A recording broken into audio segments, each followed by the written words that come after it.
तो हाँ सर हाँ, इसको दोनों हम हो कहें गया क्या, जी। इसको हम क्या कहेंगे कि ये पिता के लिए बहुत अच्छा है या भाग्य इसका अच्छा रहेगा और अपनी हेल्थ अच्छी रहेगी, क्या कैसे एक्सप्लेन करेंगे इसे? यह पिता के लिए धर्म यात्रा के लिए अच्छी। जैसे अब एज बच्चे की क्या है, जो जातक है उसका एज क्या है वो कंसीडर करेगा आप। कैसे? जातक की एज क्या है? 27।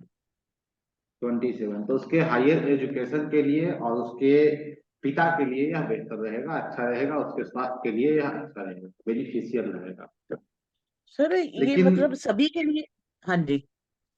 जैसे कुछ चीजें जो हैं जो बाध्य होती हैं क्या, उस पे ही आज हमारा फोकस होगा। क्योंकि किसी भी कुंडली को आप देख रहे हैं तो अब 8वें भाव पे चला गया डबल ट्रांजिट का, वो डबल ट्रांजिट जो दोहरा गोचर है वो 8वें भाव हाँ पे जी। चला गया या 6ठे पे चला गया, तो क्या वो बेनिफिशियल है आपके लिए? या 9वें पे ही चला गया तो 9वां खुद पीड़ित है। 9वें पे जैसे आपने कहा कि 9th हाउस पे चला गया है, हम मान लेते हैं कि 9th हाउस में जो है वो 9th हाउस का जो लॉर्ड है मंगल, और 9th हाउस में मंगल बैठा है और मंगल के साथ केतु बैठा है, और दोनों एक ही साथ बैठे हुए हैं, 9th हाउस में ही बैठे हुए हैं, ठीक है। हाँ और जी। एक हाँ डबल जी। ट्रांजिट जो है वो एक्टिव हो गया है, तो अब बताओ यह डबल ट्रांजिट कैसा रहेगा? ये तो अफ्लिक्टेड हो गया। एफ्लिक्टेड हो गया, तो यह जो डबल ट्रांजिट है वो स्वास्थ्य के लिए, इसके पिता के लिए बहुत हानिकारक होगा। हानिकारक होगा। पर इस जातक का मार्स सन के साथ बैठा है चौथे हाउस में।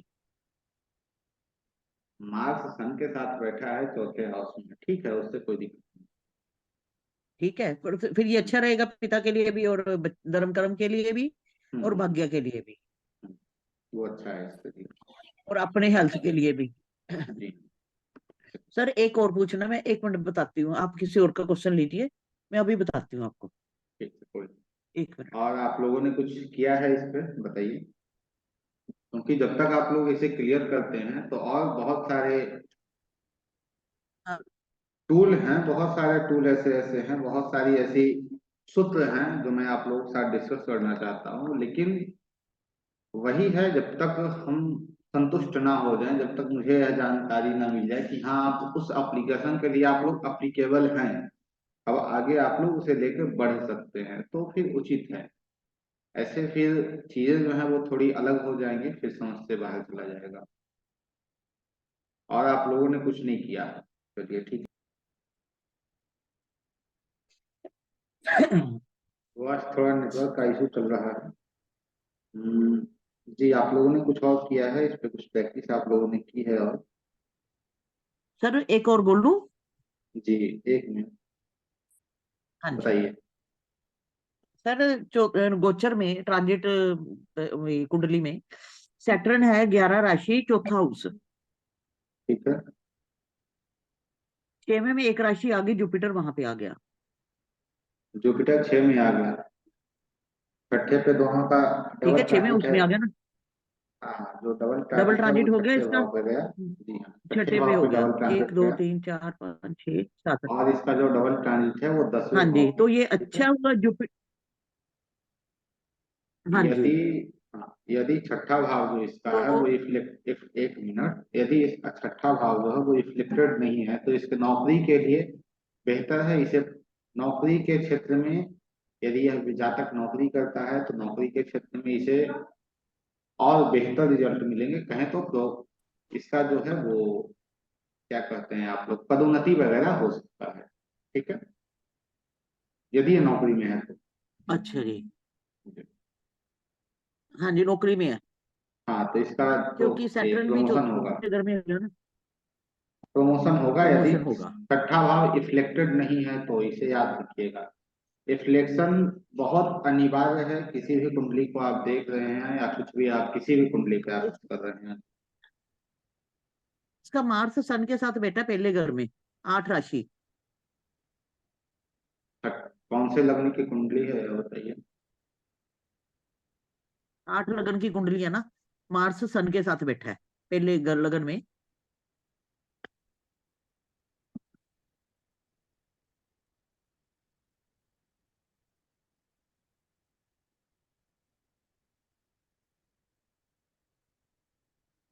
कोई दिक्कत नहीं है हेलो। उससे, कोई दिक्कत नहीं है उससे। मंगल के ऊपर किसी की कोई दृष्टि दिक्कत नहीं नहीं आ है। रही है, देख लीजिएगा तो। मंगल के ऊपर शनि की दृष्टि नहीं आ रही। 1 2 3 4 नहीं नहीं, 5 किसी 6 भी 7 8 9 10, 10वीं दृष्टि आ रही सैटर्न की। सैटर्न की 10वीं दृष्टि आ रही है, शनि की 10वीं दृष्टि आ रही है। ठीक है, वो हाँ जी। तीसराएं हैं, थोड़ी समस्या क्रिएट करेंगे जीवन में, और कोई दिक्कत नहीं है। ओके। थोड़ी तो समस्या भी सर क्रिएट करेंगे। एक और मैंने बताइए। देखा था। 5th हाउस में सैटर्न 11 राशि में। पहले बताइए कौन सा लग्न है। हाँ, 7 लगन है। जी। ठीक है। 7वां लग्न है। ठीक है। लिब्रा लगन आ गया। और 5वें घर में सैटर्न आ गया 11 राशि में। और 7 राशि, एक राशि 7वें घर में हो गया जुपिटर। जी। डबल ट्रांजिट आ गया। 1 2 3 4 5 6 7। 11वें में डबल ट्रांजिट आ गया और 7वें में आ गया। 11 में आ गया तो यह जातक यदि बिजनेस कर रहा है तो बिजनेस के लिए बेहतर है, यदि विवाह नहीं हुआ है तो विवाह के इसके योग बन रहे हैं। नहीं, विवाह हो गया है। विवाह हो गया है तो अब क्या, आपको क्या हाँ करता जी। है, यह बताइए। मैरिड है। करता क्या है जातक, जातक करता क्या है। सर्विस जो जो जॉब करते हैं डिफेंस में। डिफेंस में जॉब करते हैं तो इनके लिए भी ठीक है, इनका दाम्पत्य जीवन जो है वो सुखमय होगा, दाम्पत्य जीवन ठीक होगा। सुख में रहेगा जब तक जुपिटर यहाँ पे है। एक बात हमेशा याद और रखिएगा, सर गुरु। 11वें राशि में इनको गेन भी होंगे। 11वें घर में। हाँ, गेन होंगे। तो तीन चीजें समझ लीजिए। ठीक है, उसके बाद अब किसी कुर्सी कुंडली को अब देखें।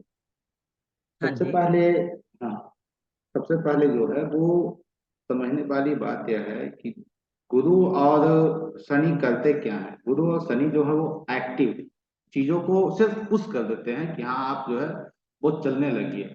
तो जहां भी गुरु और शनि का डबल ट्रांजिट जाता है वो उस घर को एक्टिव कर देता है, उस घर को वो एक्टिव करता है, और कुछ विशेष उसका रोल नहीं होता है। तो वह घर जैसा है वैसा ही रिजल्ट आपको मिलेगा। ऐसा नहीं है कि शनि और गुरु का जो वो सदैव अच्छे रिजल्ट आपको देंगे, बिल्कुल नहीं। यदि जो घर आपका खराब है और वहां गया है शनि और गुरु का ट्रांजिट, तो आपको मृत्यु तुल्य कष्ट भी लाकर देगा।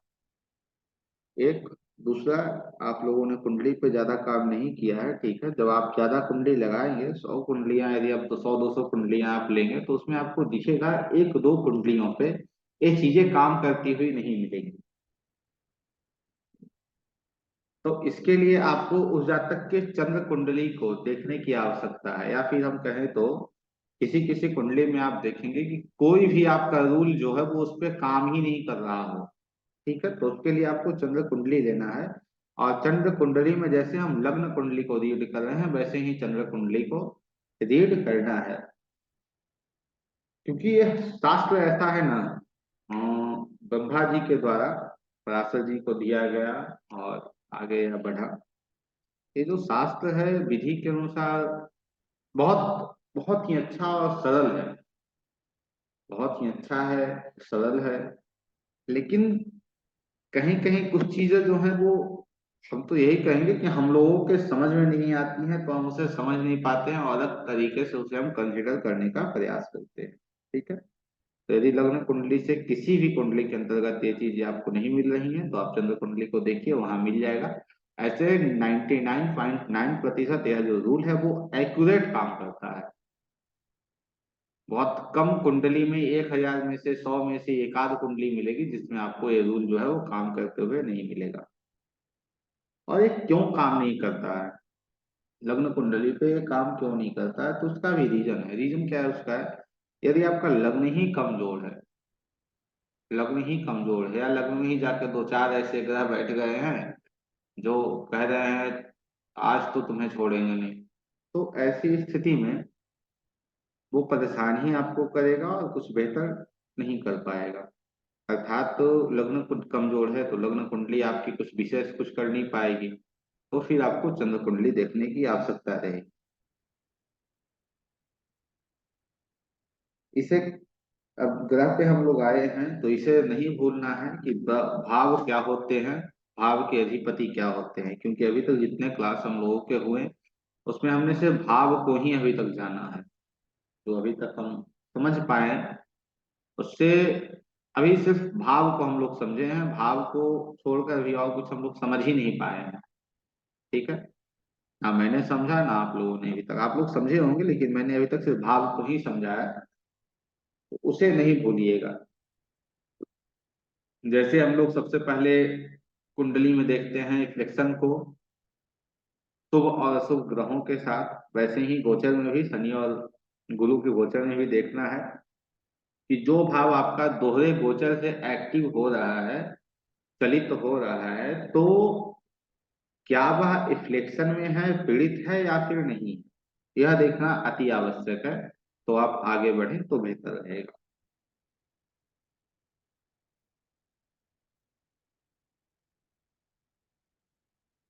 और यदि मान लीजिए आपको समझ नहीं आ रहा है कि आपके कुंडली में रूल मैच नहीं कर रहा है, तो आप थोड़ा सा समय को, अपने डेट ऑफ बर्थ को थोड़ा आगे पीछे कीजिए, तो भी चीजें वहां आपकी क्लियर हो जाएंगी, चीजें मिलने लगेंगी।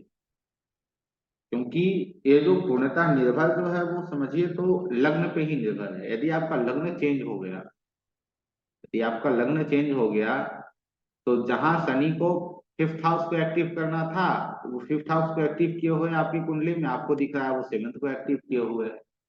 क्योंकि समय आपके पास एक्यूरेट नहीं है, या फिर समय में चेंजिंग है, उसके कारण ऐसा आपको दिख रहा है।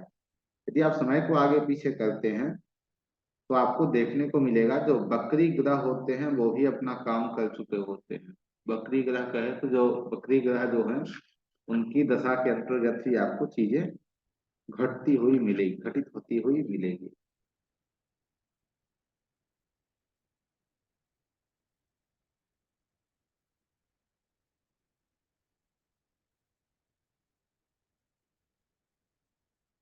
एक कुंडली बनाइए, डरना नहीं। और ये जो कुंडली पे हम लोग बात करेंगे वो कुछ कुंडलियों पे भी देखा गया है, एक दो कुंडली पे अभी इसकी पूर्णतः पूरी तरह चीजें सामने नहीं आई हैं। और हमेशा याद रखिएगा, मैं पहले इसलिए आप लोग को बता दे रहा हूँ, आयु जिसकी जितनी रहती है उतनी ही रहेगी। ठीक है, आपके कुंडली में गोचर आ जाए, या आपके कुंडली में दशा आ जाए, तीसराय आ जाए, मारक आ जाए, जब जाना होगा तो आपको पता भी नहीं चलेगा और आप चले जाओगे। और जब नहीं जाना होगा तो कोई आपको लेकर नहीं जा सकता है। ठीक है, वृश्चिक लग्न की कुंडली बनाइए।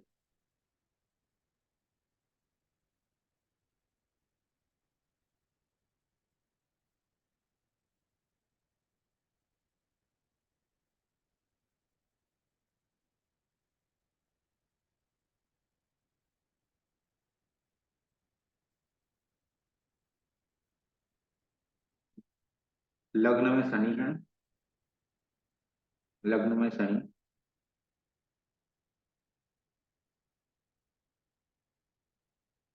शुक्र और बुध सातवें भाव में है, सेवेंथ हाउस में शुक्र और बुध है।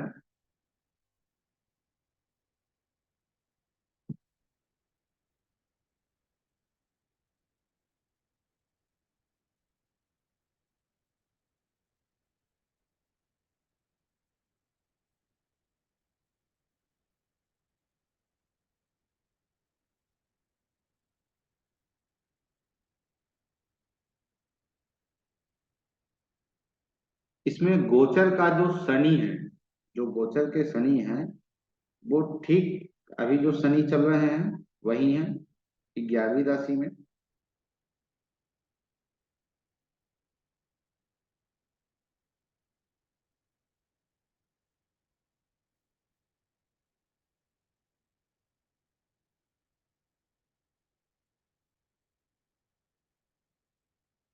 गुरु जो है वो छठे भाव में है।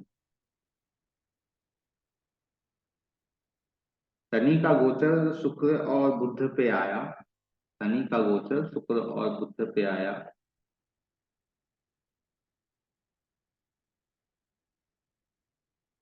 2 दिन पहले इस जातक की मृत्यु हुई है, 2 या 4 दिन पहले इस जातक की मृत्यु हुई है।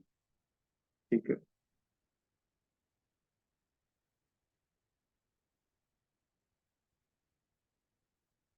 शुक्र की अंतर्दशा चल रही थी। शुक्र जो है वो शनि बुध के साथ बैठे हैं। बुध त्रिसराय भी हैं और आठवें भाव के स्वामी हैं, मृत्यु के स्वामी भी हैं। और ठीक उसके अंदर शनि की दशा भी आई, शनि का गोचर भी आया,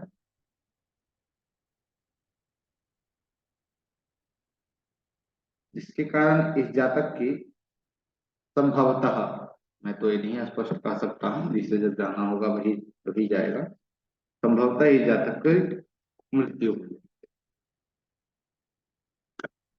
तो एक कुंडली आपके सामने रखने का मेरा प्रयोजन सिर्फ यही था, आप कुछ बेहतर सीख पाए और शनि और गुरु के ट्रांजिट को जो है वो अच्छा भी वो करेगा और आपके साथ बुरा भी करेगा। वो कहाँ जा रहा है वो देखने की आवश्यकता है। ठीक है। एक दूसरी धनु लग्न की कुंडली बनाई, और जो भी मैं बात करता हूँ किसी भी कुंडली के ऊपर, तो उस कुंडली को बना के उस नीचे उन चीजों को लिख लिया कीजिए। उससे क्या होगा कि आगे जाकर कभी आप नोट्स वगैरह तैयार करें या फिर आपको लगे कि हाँ ये जो कुंडली है इस पर क्या बातें हुई थी, तो आपके स्मरण में रहे, जिससे और चीजें आपकी स्पष्टता हो जाए, स्पष्ट हो जाए। धनु लग्न की कुंडली बनाइए। आवाज हमारी बहुत कट रही है क्या?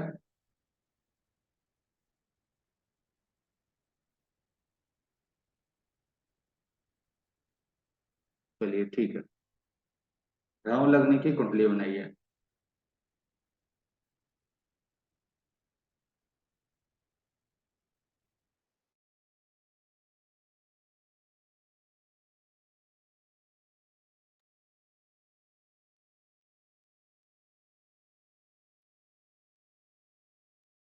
धनु लग्न की कुंडली बनी। गुरु और शनि जो हैं, गुरु और शनि जो हैं इस कुंडली में फिफ्थ हाउस में बैठे हैं। पांचवें भाव में गुरु और शनि बैठे हुए हैं। गोचर वाला शनि जो है धनु लग्न की कुंडली में कहाँ जाएगा? थर्ड हाउस में। गोचर वाले जो गुरु हैं वो कहाँ जाएंगे? फिफ्थ हाउस में। ठीक है। कौन कौन सा घर इसका एक्टिव हुआ? पांचवा भाव एक्टिव हो गया, नौवा भाव एक्टिव हो गया,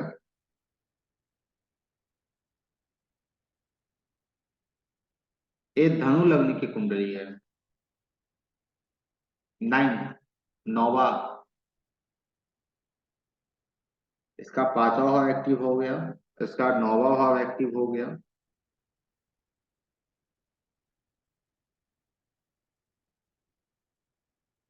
अंतर्दशा जो है वह भी गुरु की चल रही है। सेवेंथ कैसे हो गया, थोड़ा बताइएगा मुझे। धनु लग्न नौवीं लग्न की कुंडली है, तो सातवां कैसे एक्टिव हुआ?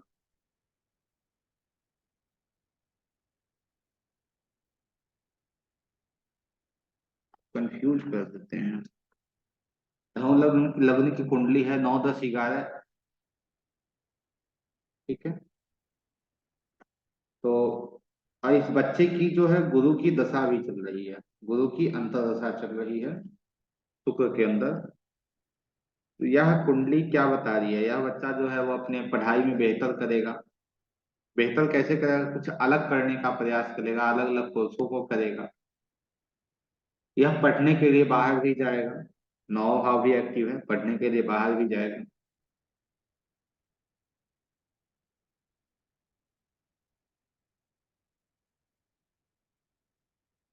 ठीक है। तो इसे ऐसे हम समझेंगे। अब यहाँ आप लोगों के मन में एक प्रश्न उठ रहा होगा कि भाई गुरु और शनि तो इस कुंडली के अंतर्गत पांचवें भाव में बैठे हैं, शनि उस घर को खराब कर रहा है। उसके लिए आप लिख लीजिए, गुरु की डिग्री जो है वो 25 है और शनि की डिग्री जो है वो 19 डिग्री है। तो उस घर पे ज्यादा प्रभाव है वो गुरु का है, ना कि शनि का है। ठीक है। इसके लिए चीजें बेहतर है। दूसरा, आपको एफ्लिक्शन जब आप देख रहे हैं खासकर गोचर के अंतर्गत, तो दोनों को देखिए। आप उस भाव को देखिए और उस भाव के स्वामी को भी देखिए, क्या वो भी एफ्लिक्टेड है या नहीं है। ठीक है।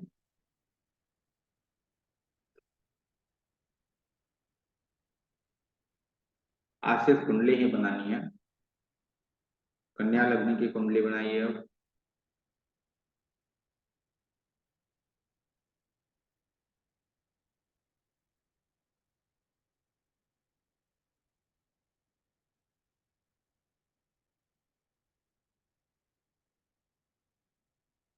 और इस कुंडली में देखिए कि शनि कहाँ है और गुरु कहाँ है, और कौन से भाव को ये दोनों एक्टिव कर रहे हैं, बताइए। कौन कौन से भाव को ये दोनों मिलकर एक्टिव कर रहे हैं।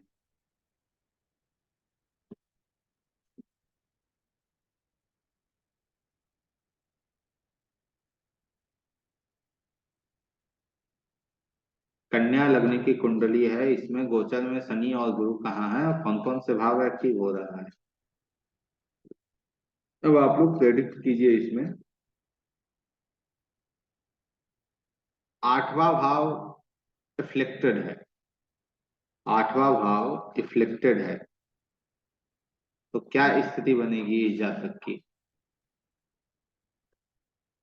आठवां भाव रिफ्लेक्टेड है तो इस जातक की क्या स्थिति बनेगी इस गोचर के अंदर में।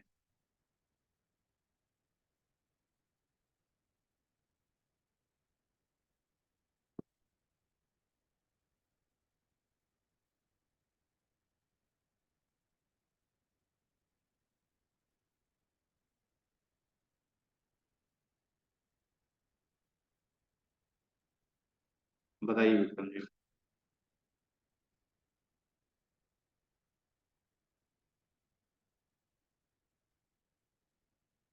आपको मैंने इन्वाइट कर दिया है।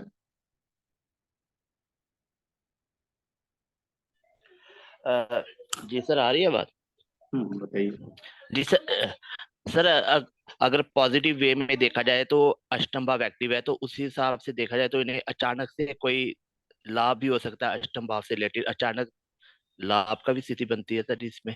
और दूसरी है जापान, और 12th हाउस एक्टिव है, अगर कोई हॉस्पिटल वगैरह के खर्चे हैं उसमें भी निजात मिल सकती है, या अदर किसी भी तरह के कोई बेफजूल के खर्चे अगर हो रहे हो तो उसमें भी लाभ मिलता है। और 12th हाउस इन्वेस्टमेंट का भी होता है, और किसी चीज में इन्वेस्टमेंट भी कर सकते हैं, इनके लिए पॉजिटिव हो सकता है।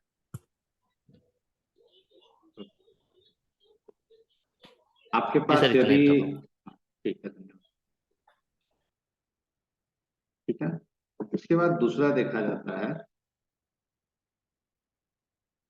इस कुंडली के अंतर्गत हमें दिखा कि आठवां भाव खराब है। ठीक है, तो ये व्यक्ति क्या कर सकता है। यह जो जातक है, कष्ट पीड़ा तो इसके जीवन में आएगी, लेकिन वो चीजों को क्या करेगा, टाल मटोल करेगा। टाल मटोल करने का मतलब है, अच्छा आज नहीं कल कर लेंगे, कल नहीं परसों कर लेंगे। तो ठीक है, करना है करेंगे, इन चीजों पे ही निर्भर रहेगा जब तक ये दशा चलेगी, क्योंकि शनि डिले है।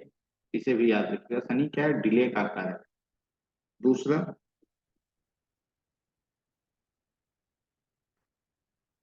आठवां भाव जो है वो अचानक बदलाव भी है, ट्रांसफॉर्मेशन भी है। इसके लिए यदि आठवें भाव पे गोचर आया है, दोहरा गोचर आया है, तो उसके उपाय के लिए आपको क्या करना है, कुछ नहीं करना है आपको। आप अपने स्थान को चेंज कर दीजिए। यदि आप नौकरी कर रहे हैं तो उसके अंतर्गत प्रयास कीजिए कि ट्रांसफॉर्मेशन आपके जीवन में आ जाए। अचानक कोई बदलाव अपने जीवन में लेकर चले आइए। और वो बदलाव सिर्फ बदलाव नहीं होता है जो आपके प्रोफेशन में आ जाए, वो बदलाव ही बदलाव होता है कि जो एक साधु व्यक्ति जो है वो असाधु बन जाए, या फिर जो असाधु है वो साधु बन जाए। अर्थात जो व्यक्ति दिन रात नशे में है, पार्टी करने के मूड में है, अब वो व्यक्ति बिल्कुल बेहतर हो जाए, बहुत अच्छा हो जाए, बहुत अच्छा हो जाए, भगवान को भजने लगे, तो यह भी क्या है, ट्रांसफॉर्मेशन भी है, ट्रांसफॉर्मेशन ही है।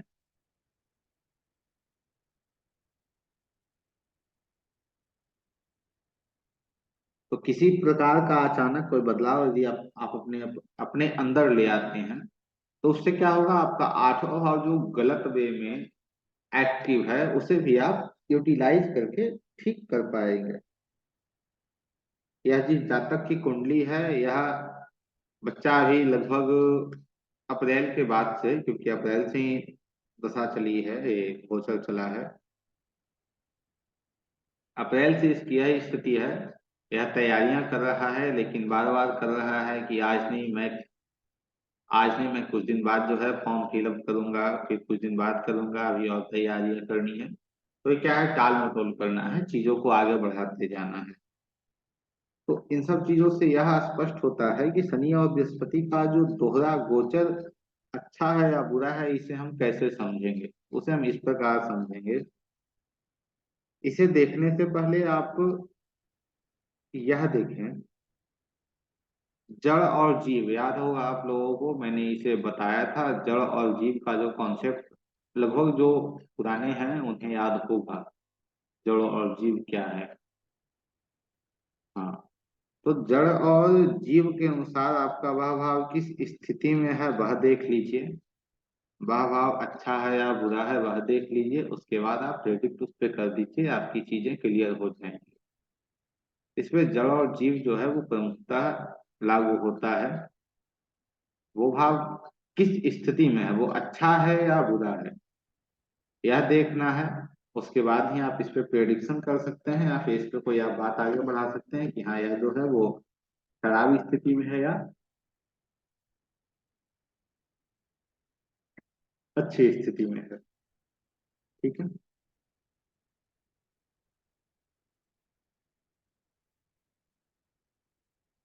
एक और कुंडली बनाइए, कन्या लग्न की ही है।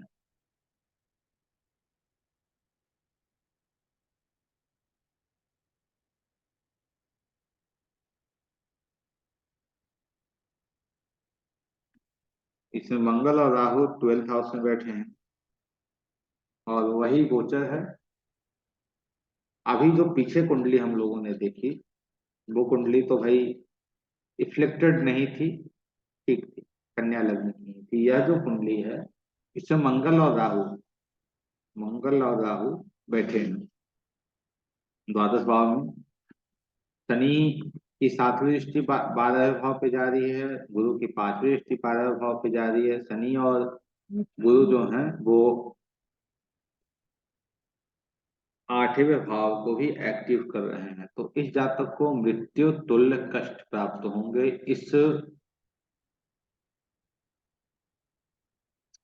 इसके अंतर्गत मृत्यु तुल्य जातक को कष्ट प्राप्त होंगे जब तक यह गोचर चलेगा, तब तक आत्महत्या करने की भी इच्छा जागृत होगी।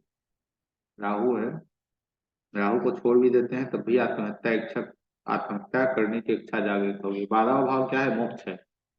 ठीक है, मृत्यु का जो कारक है वो वहां पे जाकर बैठा है, वो कह रहा है चलो, एक्टिव है, वो कह रहा है चलो छोड़ो, कुछ नहीं करना है, इस जिंदगी को छोड़ दो, तुम आजाद हो जाओगे।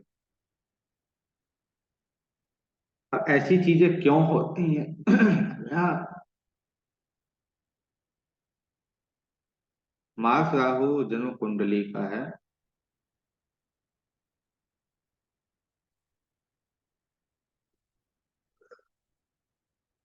अब इस कुंडली में हमने ऐसा क्यों कहा कि भाई या सुसाइड करेगा या मारक है, क्योंकि वो राहु के एक्सेस पे आ गया है, राहु के अंतर्गत मंगल आ गया है। मंगल कहाँ का लॉर्ड है, 8वें का लॉर्ड है।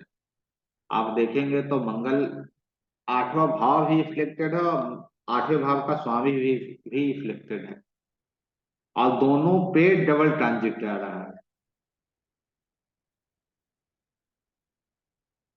ठीक है, तो ये चीजें जो हैं वो ठीक नहीं। यदि यहाँ राहु नहीं होते तो हम यहाँ कहते कि चलो यह जो जातक है वो कुछ बेहतर करेगा, विदेश में जाकर कुछ बेहतर करेगा, अचानक इसे धन की प्राप्ति होगी, अचानक यह अपने घर को छोड़कर सब चीज को बेहतर करने के प्रयास में अब विदेश जा सकता है। हम यहाँ यह भी कह सकते हैं यदि यह व्यक्ति ज्योतिष से जुड़ा है तो और कुछ बेहतर इसमें कर सकता है। ठीक है, लेकिन ये सब चीजें नहीं हो सकती हैं। क्यों नहीं हो सकती हैं? क्योंकि आठवें भाव का स्वामी राहु और केतु से वह पीड़ित है। राहु के साथ बैठा है, केतु की सातवीं दृष्टि जा रही है, तो जो राहु के साथ आया वो केतु के एक्सेस पे आ ही गया है।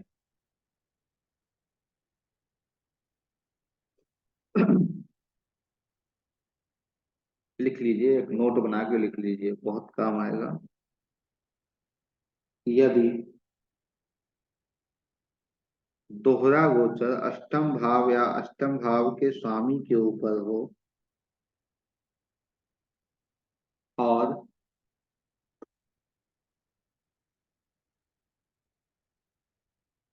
अष्टम भाव अत्याधिक पीड़ित अवस्था में हो, तो ऐसे स्थिति में जातक को मृत्यु तुल्य कष्ट प्राप्त होते हैं। अभी तक तो हम यही जान रहे थे कि मृत्यु तुल्य कष्ट या फिर जो कष्ट वो कौन देता है, त्रिसटाय देता है। त्रिक तो ऐसे ही बदनाम है, कष्ट जो देता है वो त्रिसटाय देता है। लेकिन आज हमने जाना कि वे त्रिसराय भी बदनाम है, कष्ट तो यहाँ गोचर भी दे रहे हैं। तो खास कर जो डबल ट्रांजिट है वो संतान के लिए भी, संतान के लिए या विवाह के लिए या नौकरी के लिए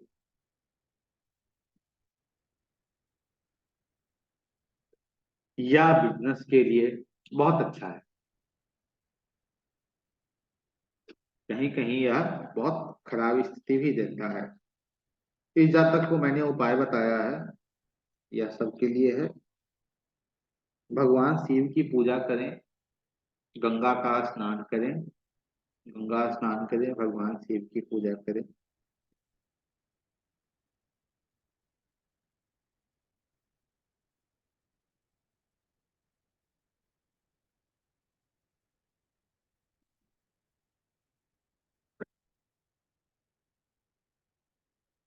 राहु और केतु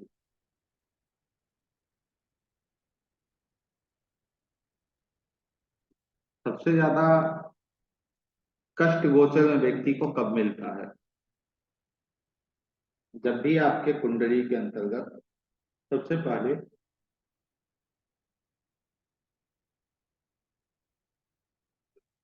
अपने जन्म कुंडली में जन्मकालीन राहु को चिन्हित कर लीजिए। चिन्हित करने का मतलब है उसे मार्क कर लीजिए कि आपका जो जन्मकालीन, जन्म कुंडली में जन्मकालीन राहु कहाँ बैठ रहा है, 5th 8th 9th कहीं भी होगा। उसके बाद यह देखिए उस राशि में शनि कब आएंगे, कि जहां राहु बैठे हैं वहां देखिए कि वह शनि कब आएंगे। जब शनि आएंगे तो इसे फक्कड़ योग कहते हैं, या तो फक्कड़ योग या दरिद्र योग, इसे कहते हैं शनि और राहु के योग को। तो ये अत्याधिक कष्ट देता है। जब भी शनि राहु और कुछ चीजों में जब राहु को पढ़ेंगे तो आगे एक्सप्लेन तो किया जाएगा इसे, लेकिन ये हम बता दें आप लोगों को, जब राहु का गोचर शनि पे आएगा या शनि का गोचर राहु पे जाएगा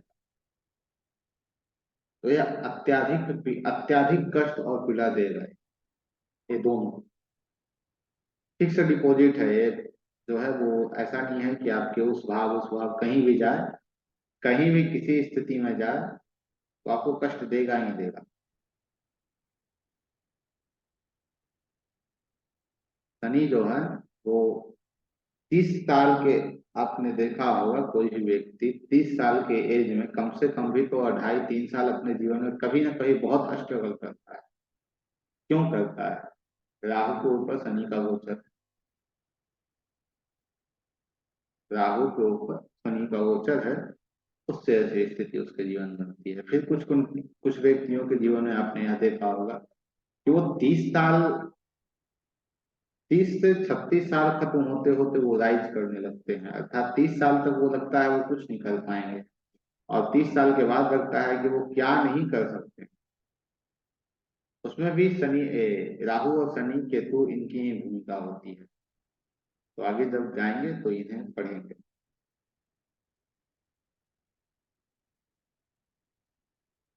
तो कुंडली में आप लोगों को एक मिनट तक आप लोगों का कोई कुंडली आप लोगों ने अब तक कुछ देखी है? आपने कुंडली देखी है तो उसे देखिए। मैं कुंडली आप लोगों के समक्ष प्रस्तुत कर रहा हूँ। कुंडली में मैंने कल परसों काम किया था, वही कुंडली है।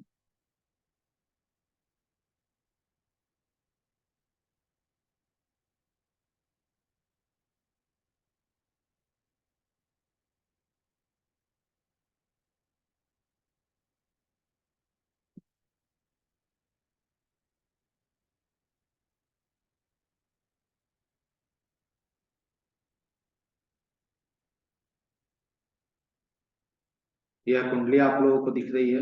बताइए। इस कुंडली में आप लोग प्रेडिक्शन कीजिए, देख कर बताइए हमें कि यह जो दोहरा गोचर है वो इस कुंडली पे कैसा रहेगा।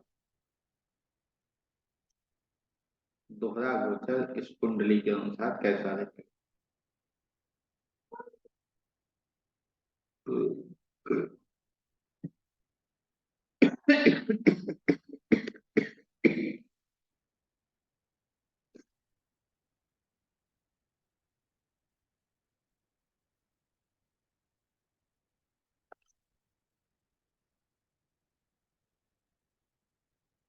शनि गोचर में यहाँ है और गुरु गोचर में यहाँ है। ठीक है।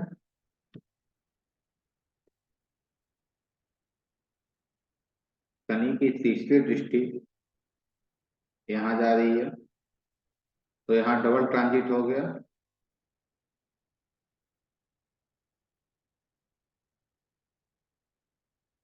इस घर पे डबल ट्रांजिट हो गया। शनि की दूसरी दृष्टि जो है वो यहाँ जा रही है और गुरु की दृष्टि यहाँ जा रही है। इस भाव पे भी डबल ट्रांजिट हो गया।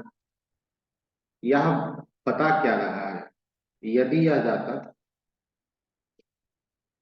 ये जातक जो है, यदि यह रिसर्च से जुड़े हैं या किसी ऐसे कार्य से जुड़े हैं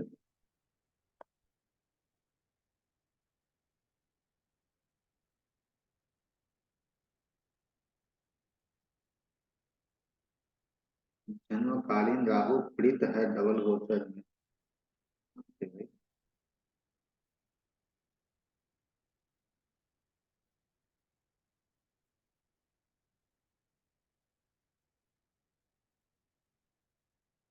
अभी हम शनि की दृष्टि पे बात नहीं किए हैं विक्रम जी। अभी सिर्फ हमने बात किया कि जब शनि उस राशि में आएगा उसकी बात कर रहे हैं। तो आप सोचिए यदि दृष्टि को लिया जाए तो व्यक्ति का जीवन क्या रहेगा। शनि की तीन दृष्टि है, 3 है, 7 है, 10 है। किसी ना किसी दृष्टि से वो उस राहु को देखेंगे ही। तब तो उसके जीवन में पीड़ा का तो फिर अंत होगा ही नहीं, कष्ट और पीड़ा तो उसके जीवन में फिर लगा रहेगा। ऐसा नहीं है, जब शनि पर्टिकुलर उस राशि में आएंगे तभी तब ऐसी स्थिति होगी। ऐसा नहीं है कि कभी भी हो जाएगा। ये जिनकी कुंडली है यह एक रिसर्च के अंतर्गत ही है, लेकिन तब भी थोड़ी बहुत समस्या इनके जीवन में दिख रही है। अब क्यों दिख रही है?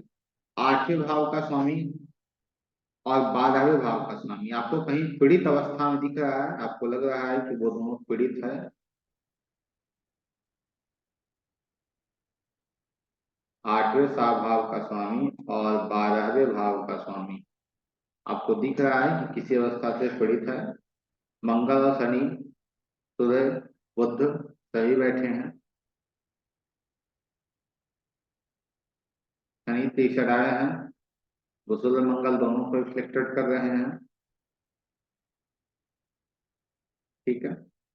अब वहां लग्नेश भी बैठे हैं, आपका हो सकता है आएगा कि वह वहां तो लग्नेश भी बैठे हैं।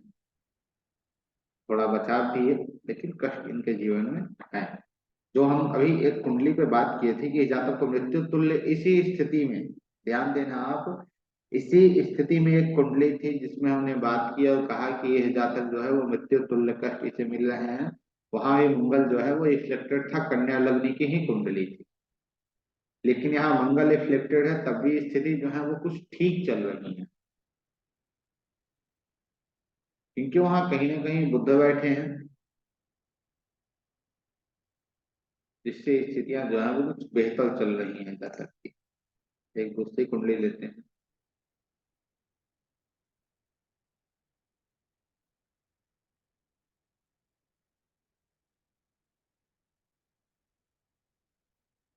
इस कुंडली में देखिए शनि और गुरु का गोचर कहाँ जा रहा है। गुरु का जो गोचर है वो यहाँ, गुरु यहाँ बैठे हैं, शनि तीसरे दृष्टि से यहाँ देख रहे हैं। तो डबल ट्रांजिट जो है वो इस भाव पे आ रहा है।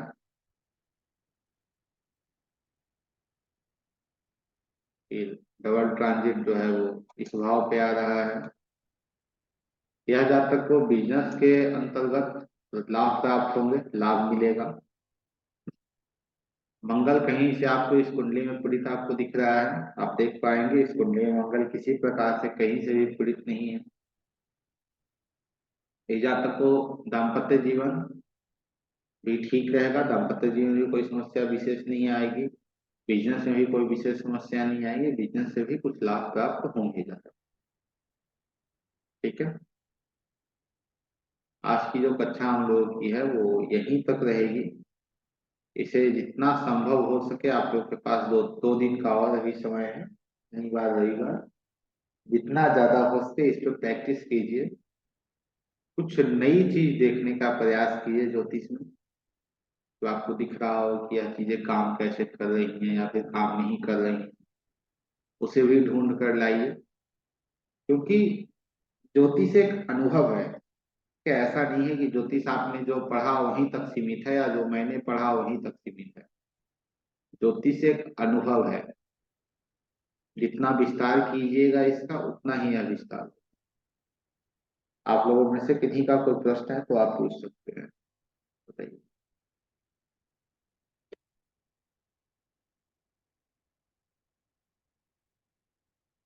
बताइए विक्रम जी, क्या प्रश्न है आपका। सर अभी जो कुंडली लगाई हुई है आपने, मैं इसी से कुछ कहता हूँ। अब मान लीजिए सर आपने जैसे बोला कि इसका शनि और गुरु का गोचर सप्तम भाव को प्रभावित कर रहे हैं, बट अभी आपने कहा कि ये वाला गोचर इनके सप्तम भाव के लिए अच्छा रहेगा। वो इसलिए अच्छा रहेगा, आपने इनके जन्मकालीन सप्तमेश मंगल को देखा, वो किसी तरह से पीड़ित नहीं है, इसलिए अगर मान लीजिए सप्तमेश पीड़ित होता तो फिर ये वाला गोचर बाकी डबल वाला ये इनके लिए खराब होता। ऐसे ही अन्य भावों को शनि गुरु का ट्रांजिट अगर मतलब पीड़ित कर रहा हो, तो उस भाव का जो स्वामी है लग्न कुंडली में पीड़ित हो या नहीं हो, उसी कंडीशन पे उसका फल निर्धारित करेगा अच्छा या बुरा। जी सर, इतना ही था। बिल्कुल बिल्कुल, जैसे हम लोग कुंडली जब देखते हैं तो उसका फल ऐसे ही निकालते हैं ना कि वो भाव अच्छा है या बुरा है, वैसे ही देखते हैं कुंडली हम, क्या अलग तरीके से देखते हैं।